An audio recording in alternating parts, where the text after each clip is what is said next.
أعطيناك سبعا من المثاني والقرآن العظيم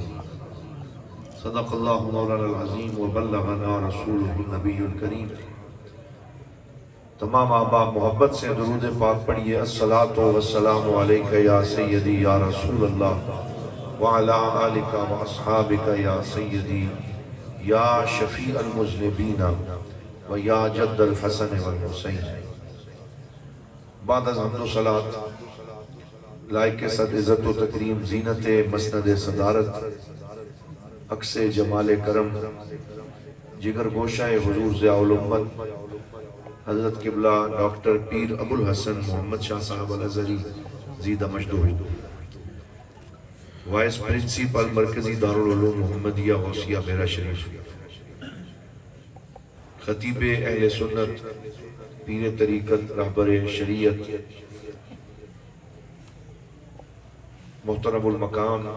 حضرت علامہ مولانا پیر محمد اسلم رضوی صاحب دامت برکاتہ العالیہ، خلیفہ مجاز آستانہ عالیہ، امیر الصالحین بیرہ شریف، اور بہت سے علماء کرام جلوہ فرما ہیں۔ علاقے کی مقتدر شخصیات یہاں موجود ہیں۔ میں اپنی جانب سے دل کی اتھاہ گہرائیوں سے دارالعلوم محمدیہ غوثیہ ضیاء القرآن حجت کے اس خوبصورت ادارے میں پوری انتظامیہ کو مبارکباد پیش کرتا ہوں کہ آج الحمدللہ ایک نہیں دو نہیں پورے 15 خوش نصیبوں کے سر پہ حفظ قرآن کی دستار سجائی گئی ہے۔ تو اس عظیم خوشی کے موقع پر ان بچوں کے استاد صاحب جناب محترم قاری خان محمد صاحب چشتی، ان کو مبارکباد، ان بچوں کے والدین کو مبارکباد، ان کے رشتہ داروں کو مبارکباد، اور جو انتظامیہ ہے بالخصوص جناب حکیم محمد آصف صاحب، جناب محترم تصور صاحب اور پوری ٹیم کو مبارکباد پیش کرتا ہوں۔ مجھ سے پہلے بہت جامع اور خوبصورت خطاب قبلہ رضوی صاحب نے فرما دیا ہے،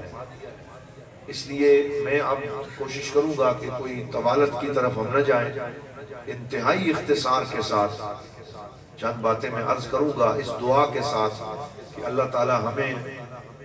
سن کے ان پہ عمل کرنے کی توفیق عطا فرمائے، اور اللہ تعالی ہمارے سینوں کو نور قرآن سے منور فرمائے، اور جیسے آج ہم نے ان بچوں کے سروں پہ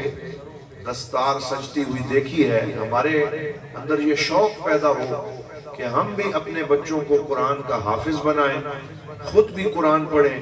اور اللہ تعالی ہمیں قرآن والوں کے ساتھ زندہ رکھے، قرآن والوں کے ساتھ ہی حشر میں بھی سایہ عطا فرمائے۔ حضور صلی اللہ علیہ وآلہ وسلم نے ایک دفعہ اپنے صحابہ سے پوچھا، اے میرے صحابہ کیا تم جانتے ہو من ہم اہل اللہ و خاصتہ، کہ اہل اللہ کون ہے،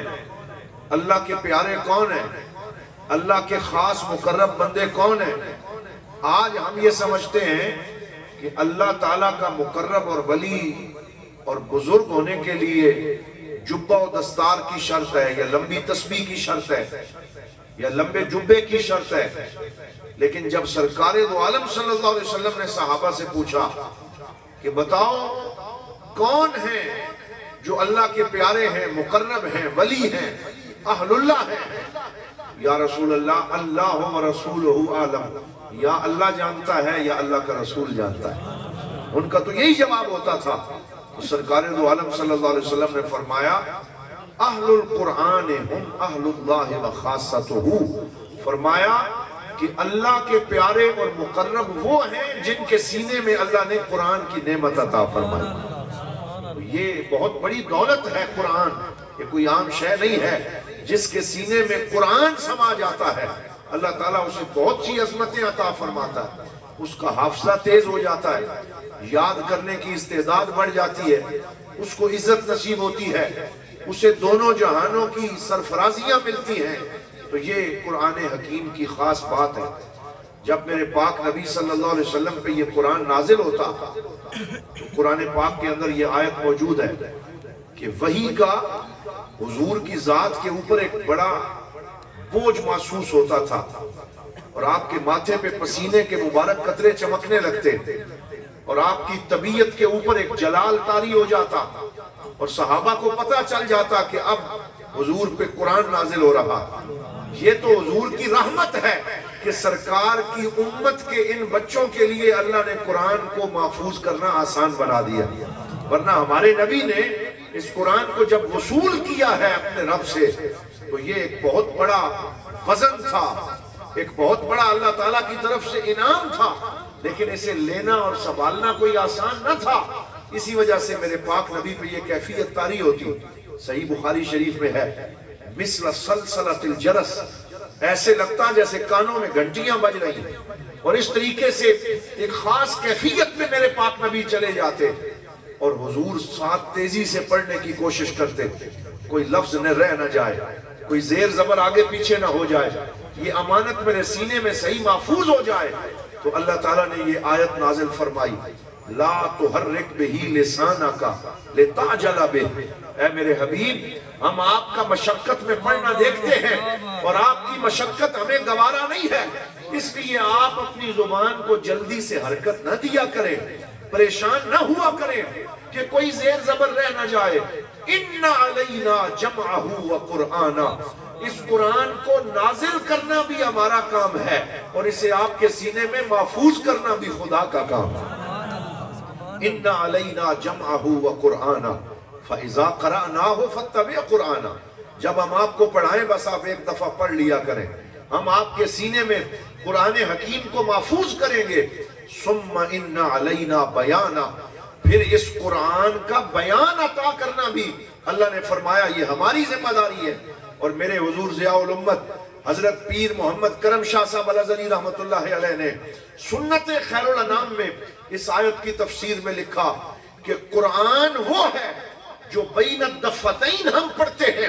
جس کے حافظ یہ بچے بنے ہیں، لیکن صرف قرآن کافی نہیں ہے بلکہ قرآن کے ساتھ بیان قرآن کی بھی ضرورت ہے۔ تو قرآن وہ ہے جو انہوں نے یاد کیا ہے، اور قرآن کو سمجھنے کے لیے مصطفیٰ کے فرمان کی بھی ضرورت ہے، حدیث کی بھی ضرورت ہے، سنت کی بھی ضرورت ہے۔ قرآن پڑھو اور جہاں سے سمجھ نہ آئے بارگاہ مصطفیٰ میں حاضر ہو جاؤ، حضور کی حدیث کو پڑھو، تو اللہ کے فضل و کرم سے قرآن اور صاحب قرآن سے ہمارا تعلق، دارالعلوم محمدیہ غوثیہ ہوجن والوں کا تعلق، بھیرا والوں کا تعلق حضرت پیر کرم شاہ صاحب نے ایسے جوڑا کہ ضیاء القرآن عطا فرما کے ہمیں قرآن کی محبت دے دی، اور ضیاء النبی عطا کر کے ہمیں صاحب قرآن کی محبت بھی عطا کر دی۔ تو ہمیں تو اللہ نے دونوں خزانے دیے ہیں، ہم ضیاء القرآن والے بھی ہیں، ہم ضیاء النبی والے بھی ہیں، ہم ضیاء حرم والے بھی ہیں، اور ہمارے پیر و مرشد نے ہمیں قرآن سے بھی جوڑا ہے، ہمیں صاحب قرآن سے بھی جوڑا ہے۔ مجھے ایک اور وہ بات یاد آ رہی ہے کہ میرے پاک نبی صلی اللہ علیہ وآلہ وسلم قرآن سننا کتنا پسند کرتے تھے۔ رات کا وقت تھا، حضور اپنے حجرے سے باہر نکلے، آدھی رات ہو چکی تھی، اور حضور کا ایک پیارا غلام جن کا نام حضرت عبداللہ بن مسعود رضی اللہ تعالی عنہ ہے، جو فقیہ امت ہیں، جو ترجمان قرآن ہیں، اور جو عبادلہ اربعہ میں ایک بلند مقام رکھتے ہیں، وہ رات کی تاریکی میں مسجد نبوی کے ایک کونے میں نفل کے اندر رب کا قرآن پڑھ رہے تھے، اور بڑی پیاری ان کی آواز تھی، بڑی لے تھی، بڑا انداز تھا۔ حضور کی مسجد تھی، رات کا وقت تھا، عبداللہ بن مسعود کی زبان تھی، اور وہ نفل میں بہت مستی کے عالم میں قرآن پڑھ رہے تھے، اور ان کا نصیب بیدار ہوا کہ وہ قرآن پڑھ رہے تھے اور صاحب قرآن خود سننے کے لیے پیچھے تشریف لے آئے۔ حضور نے کرم نوازی فرمائی،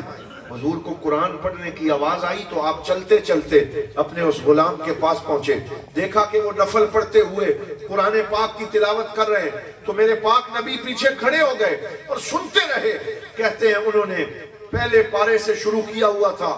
5ویں سے پارے تک پہنچ گئے، اور میرے پاک نبی پیچھے کھڑے ہو کے سنتے رہے، اور جب اس آیت پہ پہنچے فَكَيْفَ إِذَا جِئْنَا مِن كُلِّ أُمَّةٍ بِشَهِيدٍ